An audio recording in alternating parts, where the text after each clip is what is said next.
if you have an interest in horses and love learning more about horses, the horse industry, teaching, or even managing your own horse business, then you're in the right place. We would love you to join us on our mission, which is to improve the lives of horses around the world through the education of riders, handlers and trainers. So get comfortable, listen in and enjoy. Today's chat's been brought to you by International Horse College. International Horse College's motto is people safety and horse welfare, and you'll find this message throughout our chats. Registered Training Organisation number 31352. Now today we've got Becci Ireland with us. Becci's actually from the UK. She lives in New Zealand now. She lives in Otago and she's an equine vet, and that's probably the main thing we need to talk to her about, you know, that she does the equine and she also does a little bit of riding and enjoys all disciplines of horse riding, but eventing's a real passion. Now, how are you, Becci? Good, thank you. How are you? Yeah, good, Becci. Good to talk to you. I like talking to people, especially people like equine vets. You know, you've got a specialty. You could have gone cats, dogs, budgies, but you've really focused on the horses. So I'm interested to talk to you a little bit about that. But Becci, before we even get started, what's your favourite quote, something that you can think along the lines of? Because I want to know the way that it's influenced you or inspired you as well. Yeah, so I don't know if I'm probably not a big quote girl, but I definitely, if somebody said to you, oh, what would you think about regularly in the car, I'd probably think about the quote, strive for excellence. Yep. I think that's something that's stuck in me, and I probably couldn't even tell you where I first heard it or who said it to me, but it's something that I try to do throughout my career, but also every day. You know, each client that I see, each patient that I see, I try to achieve the best and give them the best service that I can. So that would probably be my pick of quotes, I suspect. No, it's a good one. It's outside the horse world, but you can really focus it and use it for horses as well. You know, if you've got a goal and got something that you really want to achieve, you just keep thinking about the excellence of it, not just getting there, but getting there with excellence. Yeah, absolutely. I think it's important if you want to achieve in the world, even just in everyday life, that's to try and do the best is probably the only way to go. Yep. Now, Becci, the little girl's dream is usually to own a pony. You know, and that's sort of normal. And then once you have got a pony, then everyone goes, oh, she's so good with that pony, she should be a vet.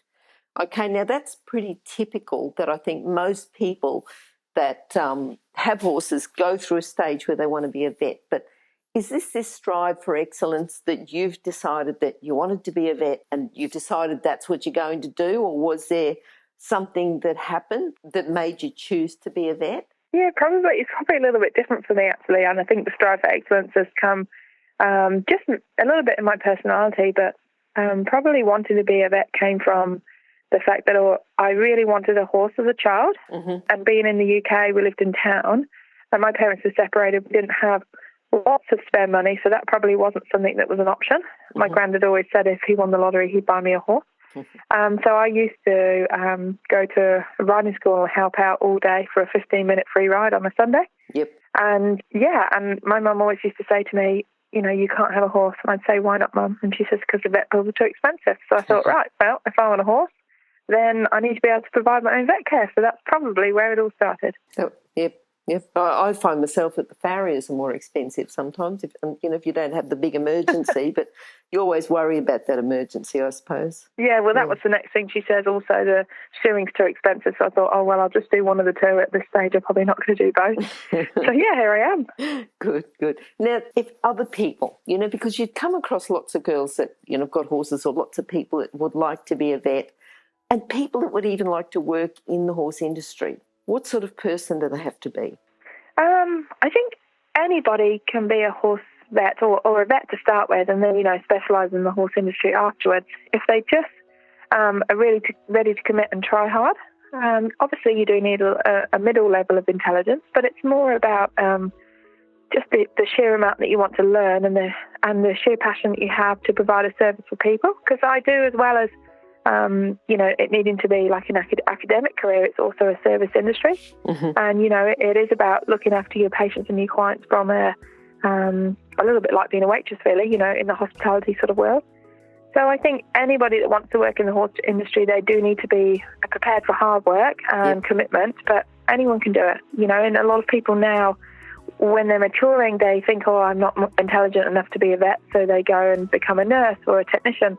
And then they realise, oh, actually, I am intelligent enough to be a vet. It actually is more about passion and drive. Mm-hmm. So then they go back to university afterwards, which puts them in a lot more debt, but they feel mentally ready for the challenge and they always achieve, and they actually often come out better vets for it. So I don't think it should be out of reach for anyone, really. Okay. Yeah, just set your goal and go for it, really. Yes, yeah. Well, I mean, you did say commitment, the trying hard, the passion to succeed, it's a bit more than just anyone can do it. You've still got to be committed to do it. You've still got to decide that that's what you want to do and you can do it. Yeah, absolutely. Yeah, absolutely. And I do meet a lot of people that get turned down from, the selection process and they don't make it and they keep trying and often they do get there. So, yeah, I think it's potential for anyone to have a go. Well, I know that in Queensland, if you apply to be a vet, not many people get in.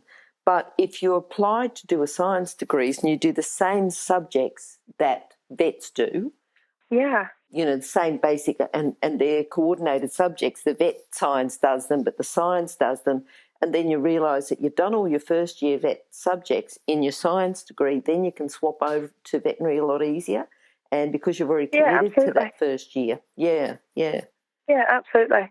Yeah, and I just think if you really want to be, if you love clients and love, you've got good people skills and like communicating, then it's definitely the career for you. Mm-hmm. I get asked a lot, why did you want to be a vet? Or when I take students out, I say to them, why do you want to be a vet? And they always say, oh, I love horses. But, it is about the horses and loving the horses. You get to spend every day with them, but it's also about, loving your clients and wanting to care for them.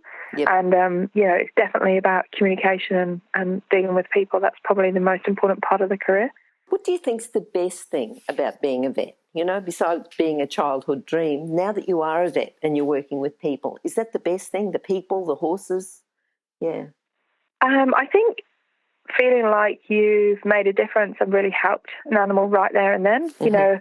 A lot of my work, I try to come away from the emergency work and it's all about preventative medicine. But there's nothing better than when you do go to an emergency situation or even in a dental situation where you do their teeth and you've made a big difference. You just feel a real sense of achievement and excitement for the animal and for the client. Yep. You really, it's a really often an emotional time for them and it's really nice to be able to help them with that. Yeah. Now, I'm just thinking, because you talked about the dentistry, because you offer a few different services, don't you? You don't just say, I'll treat your horse, but a couple of, I suppose, more specialist things that while they're still for horses, tell us a little bit about the other things that you do besides, well, I suppose it's complementary to being a vet. It's a specialist field within that. Tell us a little bit about that.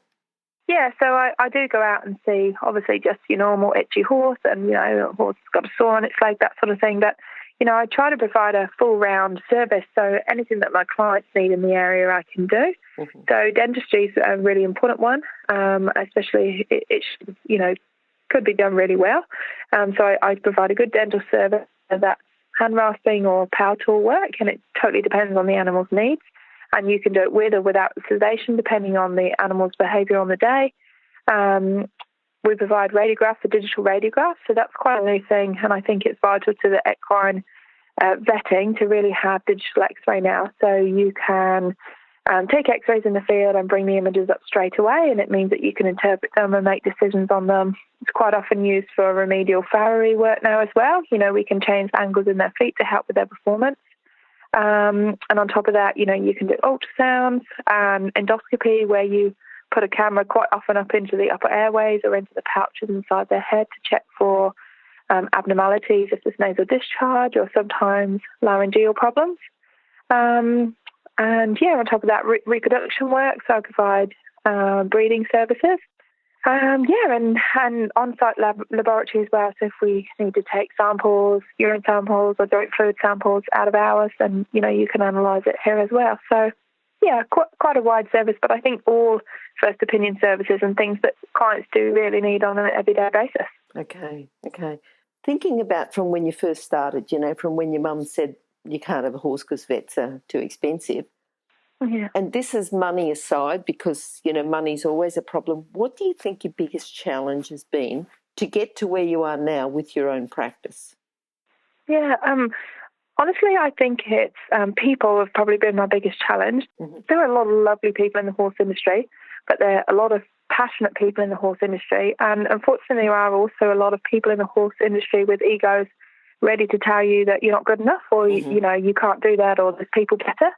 So I absolutely honestly think for me, who I'm quite hard on myself, and, you know, I can be quite sensitive. Obviously, I want to achieve, but I'm definitely good at self-analysing myself, and quite harshly. I think that's a really difficult thing in the industry, not to get knocked back and lose your confidence, because people, especially the equine vetting industry, are ready to jump on you and, you know, make you feel insecure. So that is definitely a big challenge. And I think the best way to win that challenge is to surround yourself by like-minded people, and people that will give you that positive support. And there are people out there that, you know, that can do that for you. Yeah, surrounding yourself with people that can give you the support. I think that goes across a few different areas as well, not just in the situation you're in now. Yeah, yeah. Or removing yourself from situations where people aren't giving you positive support. You know, I think sometimes you better just cut your losses and move on. And I have done that, you know, with clinics. And this is where I came with the idea that actually one day I wanted to have my own clinic, because I want to provide not only an excellent service to my clients, and it doesn't mean that I'm the top specialist, know everything vet in the world, but I think it's really important to provide patients and clients with the best care to the best of your knowledge, which you can research now and find out more if you need to. But also provide I would love to be a fantastic employer, and actually I am employing someone in December, and it would just mean so much for me to think that they're employed in a really safe working environment, you know, a mentally safe working environment, and somewhere where I can support them, but they love coming to work. You know, that would be really exciting for me as well, because unfortunately I haven't found that a common thing in the equine, well, not the equine industry, but the vetting industry in general. And actually in the equine and vetting industry, there is a really high level of people dropping out from the profession, you know, quite high. From when I graduated to now, there'd be at least 20 or 30% of our class that aren't vets anymore. Oh, wow. And in addition, even within a couple of years. And in addition to that, it's a really high suicide rate profession. You know, there's a lot of mental health associated with it. And I think a lot of that is associated with the working environment that you're in and the lack of support. So I really am hoping that I can change that. Okay. I think that's a wonderful goal to work towards. Yeah, well, hopefully. I'll let you know how we get on with that. That would be brilliant. Yeah, absolutely. You know, I'm just thinking about it because doctors can get very emotionally involved with their patient, you know, that they worry about them and support them and everything else. But with vets, it's harder because you've got not just your patient who's the animal, but you've also got the person who's there bringing the animal in. You know, bringing the horse in, and you sort of have to support the two, you know, support the owner, but also support the horse. So it could be quite distressing, you know, if things go wrong. Yeah, it is difficult. And, you know, you're acting for really on people's children. You know, that's a lot of my clients, you know, a good proportion of my clients either don't have children or all the children moved out. So these become their new life children. We call them the fur babies. Sure. And, you know, it is important to help clients make decisions, and sometimes welfare decisions too, where they really want to try for their animal, but actually it's kind of to not, and say, actually, this horse deserves to be put to rest. And that's a really difficult thing that we deal with commonly as well, especially the older horse that's, you know, in its 30s now, and it's really struggling to maintain condition, but it's bright and happy, and the client loves the horse so much, and that's a really tricky decision to help them come to. So, there are quite difficult aspects of the job, and you do take it home, and there's weekends where you worry all weekend, and then on Monday morning you realise it's all great and you didn't need to worry, but it's too late by then. So, that's but I think if you don't have passion, then you don't love your career and your clients enough, then you probably won't have as many clients as someone else that does. So works well the other way too. You know, you've got mares that have just had a foal, and the people are happy, and the horse is going well, and the foal's going well. And yeah. And I'm constantly, you know, it's really exciting to see really positive feedback. You know, I get some really nice recommendations, and I mean, Facebook's the new Bible, I guess, for the equine industry. But you get some really nice feedback, and that's what you work for. You know, those clients that are really happy with what you do. Yeah. What about, you know, just thinking if you go out to see a new client, do people have, and that might be particular to your area, a common thing that they're doing wrong? You know, because we're about education. If you can educate people to do something different in the care of their horse that would, I suppose, minimise your visits, but things that you just, you keep thinking it's a repeat that people are doing all the time, that they could make their horse happier and healthier if they didn't do it? Yeah, and I think that's a really good question, because I run seminars every winter for this very specific reason. You know, I try to educate my clients so that they have to see me less, which is great. And I think one of the big things in the equine industry, it's all about advertisement and marketing, and there's so many products available that clients see to fix things, like fix my behavioural problems, or fix the horse doing this, or fix the horse doing that. And clients spend a lot of money, and it's always seen as the more expensive product is going to fix my horse better than the cheaper one. And unfortunately, I think we forget to go right back to the start. And it would be really nice to change the thinking of clients to vets. And I think I've done that in the area here, where you're the first port of call. And quite often I find that these behavioural problems, which I eventually get called to, is because of some underlying pain or soreness that's been missed. And quite commonly it's associated with back soreness from poorly fitted saddles or underlying lameness. And the only reason clients miss the lameness is just because they don't look. So I say a lot to my clients, if your horses are having behavioural problems at home, just pop them on a lunge, on a free lunge, well, not a free lunge, sorry, with no gear on, just a head collar and a lunge rope. And it becomes very obvious often then why a horse is showing some behavioural problems. So I probably my thing would be to say, before you jump to all these things to buy on the internet, go back, just use your eyes, have a look at your horse and just think, is there a pain response? Is there something wrong here? And that's, I'd say that's really common, and that's 95% of what I do. I get called out for behavioural issues. Okay. I'm thinking about these, you said about doing a few seminars, the beginning of every winter. That's the most common, but tell us a little bit about the seminars that you do. I've just been open a year. On Tuesday, actually, I opened my business on, thank you, on the 5th of November last year. And I decided that part of my business model is education. I think that's really important. And hence, not only my seminars, but I, present at Equitana next days this year. And I try to do those sorts of things for my clients. So I call them my winter woolly seminars. So I ran those last year. And one of my lectures was behavioural, why is my horse misbehaving? Another one, we looked at foot balance and lameness, and also, equine gastric ulcers and hind gut ulcers. And I sort of just run them locally. In Central Otago, where we are, I run them in my hometown, which is Alexandra. And then I go to Queenstown on a Wednesday. So I run one seminar in Queenstown. And then I go to Wanaka on a Thursday, and I ran a seminar in Wanaka as well for my clients. So I cover quite a big area. And so I usually run 3 seminars, and I'll hopefully do that next year. I do get requests to do more, but unfortunately I'm just a little bit too busy at the moment to do that. Certain amount of time. Yeah, so winter's a good time to do it. Okay, and then, I like to think of what people are going. You've sort of said a few things that you are, working towards, your winter woolly seminars, Equitana, doing something to make you a better employer. Is there anything else that we should touch base with you about in the future? Yeah, so probably in the near future, I have a vet starting, which is going to be really exciting. Yep. And she's going to take like a trainee role, and that'll be really great, because then hopefully there'll be 2 of us, just free me up a little bit more.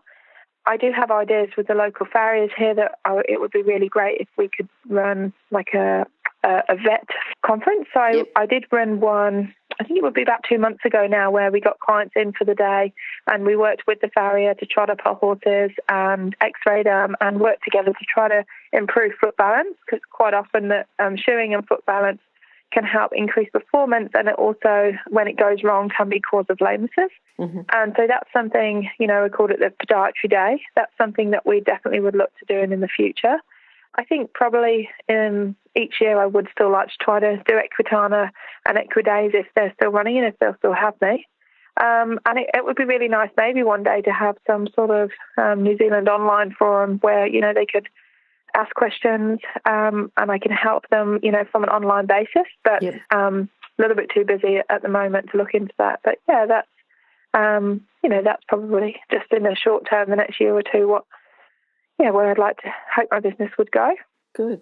All right, I would like to catch up with you, about a couple of those things. I'll have a chat to you a bit later about that. But before we go, Becky, if you were going to summarise your philosophy with horses, just think you yourself as a vet, as a competitor, just with that horse-human relationship, what would you say, just in a couple of sentences? I would say I always want to look at my horse with my eyes, because I think things are quite often missed as a horse owner just from looking for answers rather than actually looking at the horse. Mm-hmm.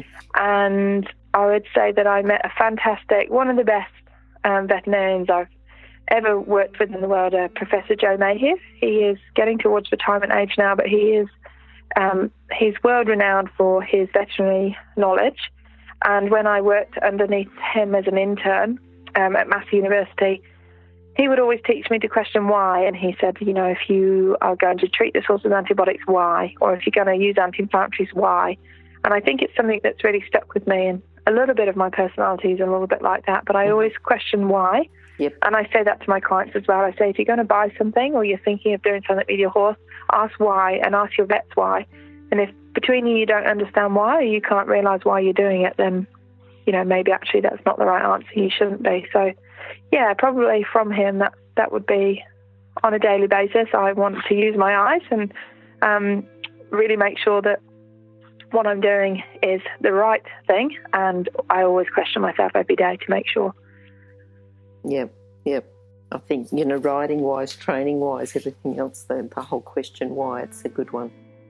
Yeah, and training is a big thing. It's something that I try to, I am going to try and run another seminar on that, because I think that's something that with the clients that I've worked with previously, a little bit misunderstood about training of horses. And, there's a lot that we can learn from the human industry as well, of feeding. There's a lot of misconception about feeding and training and, trying to heat up our horses and getting that confused with fitness level as well, and then different types of fitness level and training we can do with our horses. So there's a big field there that, I'd love to get into, and I'm hoping my winter seminars next year might touch a little base on training fitness and feeding for fitness. Mm-hmm. So, yeah, hopefully that will be the next year's seminars and something that we can work towards. That sounds good. Becky, now if people would like to contact you, if they're in New Zealand or they happen to see you around or they want to chat and catch up about anything that we've said, what's the best way? Is it Facebook? Is it phone, email? Yeah, so basically, a little bit about my business. So it's Central Lakes Equine. I'm based in Alexandria and Central Otago, taking on new clients every day. So if people are coming down in the area, not only do I take on just routine clients, but sometimes people are coming through for holidays, or coming through to the area. Then the best way to contact me is either through Facebook. So on Facebook, you can see there's a messenger there, and you can send me a message, and I will get back to you in the same day if you message me before 5 o'clock, or definitely the next day if it's after 5 o'clock. When you message me, there's an automated message that comes up with the emergency number just in case you need to contact me urgently. Mm-hmm. And then also there is a phone number that you can, I say call me on, but you're better often to text me, and then I'll call you back when I'm free. 02777 83694, and yeah, that's my mobile number. But Facebook is a great way, and you can email me as well. So all my contact details are on Facebook. And feel free to send me questions. If you're my local clients, then absolutely I'll help you as soon as I can. And if you're further afield and I've just got some questions, I'm happy to touch base and work with your vet, in that way if you need my help there. And hopefully come to Equitana and next year Equidays if they'll have me back, which would be great to see you there. One thing's for sure, we'll have you back. So I'll, we'll have to organise to catch up again soon. And great talking to you today, Wonderful. But also looking forward to catching up with you again, Becky. It was great. Thank you. Lovely. Well, thank you for having me. Okay. Bye-bye. Thanks a lot. Bye. If you've enjoyed this chat, then please comment, rate and subscribe. If you'd like any changes or recommendations for guests, then please contact us through horsechats.com. And while you're online, have a look at the government-accredited courses at internationalhorsecollege.com. Registered Training Organisation 31352. Remember that our comments and instructions are general in nature and do not take into consideration your individual horses or your individual ability and circumstances. If you enjoyed this podcast, then please leave your comment below.